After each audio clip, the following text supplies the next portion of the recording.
श्री श्री गुरु गौरांग जयतः। ये सुना गया कि अंतमति सोगति। कैसे पता चलेगा कि व्यक्ति कहाँ जाएगा मृत्यु के बाद? तो भागवत में इसके लिए एक प्रसंग दिया गया। ये भारतवर्ष, पहले भारत की बजाय इसे अजनाब वर्ष कहा जाता था, परंतु राजा भरत बड़े प्रतापी राजा थे। उनके नाम के बाद इसको भारतवर्ष कहा जाने लगा। यहाँ पर उन्होंने अपनी सारी संपत्ति का परित्याग कर दिया, अपने घर का परित्याग कर दिया, अपने कुटुंब का परित्याग कर दिया और गंडकी नदी के किनारे पर जाकर पुलह आश्रम में साधन भजन करने लगे। एक दिन उन्होंने देखा कि एक गर्भिणी हिरणी शेर के डर से भागती हुई जा रही है और नदी पे छलांग लगाने लगी। तभी उसके गर्भ से बालक निकलकर गिर गया।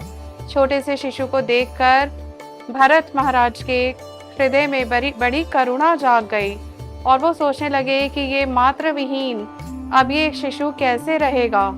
तो उन्होंने उसके भरण पोषण की सारी व्यवस्था खुद कर ली। उसी का चिंतन दिन रात करने लगे। जब अपना जप तप भी करते तो भी उस शिशु को साथ लेकर ही करते। जब वो कहीं बाहर चला जाता तो दिन रात उसकी चिंता करते, परंतु पशु स्वभाव होने के कारण वो चंचल था और एक दिन अपनी जाति के हिरणों के साथ मिलकर कहीं दूर चला गया। तब भरत महाराज उसे ढूंढते ढूंढते बहुत दूर चले गए। उसका चिंतन करते करते उन्हें ध्यान ही नहीं रहा और पहाड़ के ऊपर से नीचे खाई में गिर गए। भगवान गीता में कहते हैं, अंत काले च मामेव स्मरण मुक्त्वा कलेवरम, कि अंत में तुम मेरा ही ध्यान करो तो मेरे पास आ जाओगे। यम यम वापी स्मरण भावो त्यज अंते कलेवरम तम तमेवेति कौन्तेय सदा तद्भाव भाविता।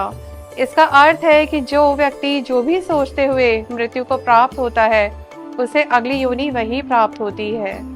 तो हिरण की चिंता करते करते जब उनका देहपात हुआ तो उन्हें हिरण योनि ही प्राप्त हुई, परंतु वो भगवान के बहुत अच्छे भक्त थे, इसीलिए उन्हें हिरण योनि में भी भगवान की स्मृति बनी रही और अगले जन्म में वो जड़ भरत बने।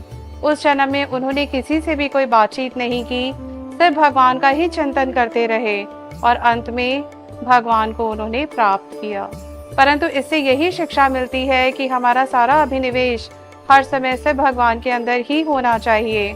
ये होने से ही हम भगवान की नित्य सेवा में संलग्न होकर गोलोक या वैकुंठ लोकों को प्राप्त हो पाएंगे, नहीं तो बार बार 84 लाख योनियों में ही जन्म लेना पड़ेगा। हरे कृष्णा।